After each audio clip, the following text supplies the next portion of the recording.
So, dating online, I would definitely meet people who just moved to Atlanta, which is a dangerous business because men who move to Atlanta don't realize that there's so many more women in Atlanta than men. So this guy I met, he was gorgeous. He was 6'5". He had blue eyes. He was from Alabama. I don't know why so many men in Alabama are fine. Like, I met so many men from Alabama, which is gorgeous. Now, we were talking literally every day. We would talk on the phone every day, like all day. And we went out, it seemed like we were dating. We weren't, exclusive at the time. Like, at least nobody said that, right? So this had been going on for a couple of months. Like, we were dating and going places, and I loved talking to him. And then one day he flipped the script, and I called and he wasn't answering. And then I finally get him on the phone. And he's like, "You call me more than my mama." What?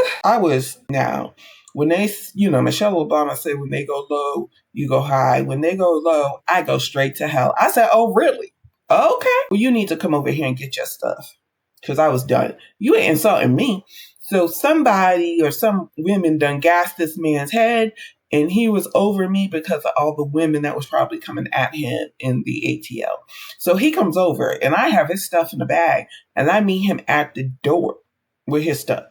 And he's like, "You're not going to invite me?" And I said, "For what? We done." And I handed him the bag and closed the door. And I do not know what it is about meeting men online.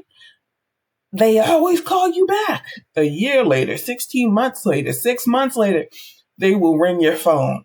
And it's funny, he did call me back. It was like a year and a half later. And I keep the number in my phone. But I answered and I said, "Hello." And he says, "Who it is?" I said, "Who's this?" I don't remember them.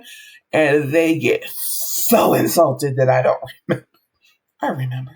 I was just like, don't act like you messed up my world. And that's that. If this resonated, support our journey with a coffee. The link is in my bio.